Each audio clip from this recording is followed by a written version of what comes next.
você e sua família perderam com a crise econômica? Ou conhece alguém que tenha sido prejudicado? Milhões e milhões de pessoas estão sendo afetadas pela maior crise econômica que o Brasil já enfrentou em toda a sua história. Desemprego, fome e os cortes nas políticas públicas estão levando o país a um retrocesso, fazendo com que setores importantes da população voltem à miséria. Muitas famílias não estão conseguindo manter o mínimo para sobreviver. Para conter os conflitos, os governos aumentaram a repressão a movimentos sociais e o encarceramento em massa, sobretudo de jovens negros. Violência, discriminação e a intolerância crescem em todo o país. Medidas são aprovadas no Congresso Nacional sem o debate público necessário, como a Emenda Constitucional 95, que congelou os gastos públicos como saúde e educação e outras políticas sociais por 20 anos, tornando inviável a garantia de vários direitos. Todos esses retrocessos têm a ver com a chamada política econômica de austeridade, adotada pelo governo brasileiro a partir de 2014. Você sabe o que é isso?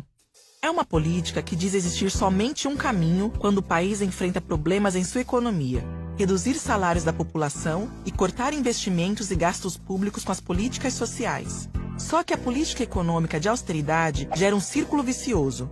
Ao cortar salários, as pessoas consomem menos. Isso faz com que as empresas não consigam vender os seus produtos. Logo, elas demitem seus empregados, o que aumenta as pessoas sem trabalho e sem renda para consumir. Com a destruição dos direitos trabalhistas e o corte das políticas de proteção social, mais pessoas ficam sem condições mínimas de sobrevivência. As doenças, o desespero e o medo crescem, as desigualdades sociais e a violência avançam. Os governos que adotam essas políticas de austeridade defendem que o país precisa fazer um grande sacrifício para que a economia melhore. Mas de quem é o sacrifício? Da maioria da população, que vive do seu trabalho e dos setores produtivos da economia, que geram empregos. As políticas de austeridade sacrificam mais quem mais precisa. E quem ganha com isso? Principalmente os bancos, o mercado financeiro e todos aqueles que lucram com os altos juros da dívida. Mas também os grandes grupos econômicos, que querem transformar a saúde, a educação e outros direitos em mercadorias. O resultado de tudo isso é a concentração de renda, o dinheiro na mão de poucos. Outra mentira utilizada para enganar a população é dizer que a política econômica de um país é igual à economia doméstica. Se os ganhos da família são menores, é necessário cortar os gastos de casa. Só que a economia de um país é bem diferente de uma casa. Quando há crise, muitos governos pelo mundo afora fazem o inverso. Aumentam os gastos públicos para manter a economia aquecida, o nível de emprego protegido e as políticas sociais funcionando. Principalmente para que a população mais pobre não seja ainda mais penalizada.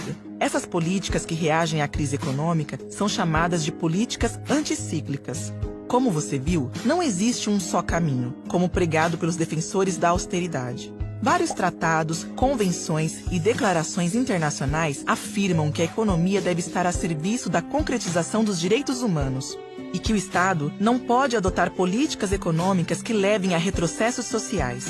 Por isso, o governo brasileiro não tem o direito de adotar políticas de austeridade que destroem vidas humanas, sem debater amplamente com a população suas consequências.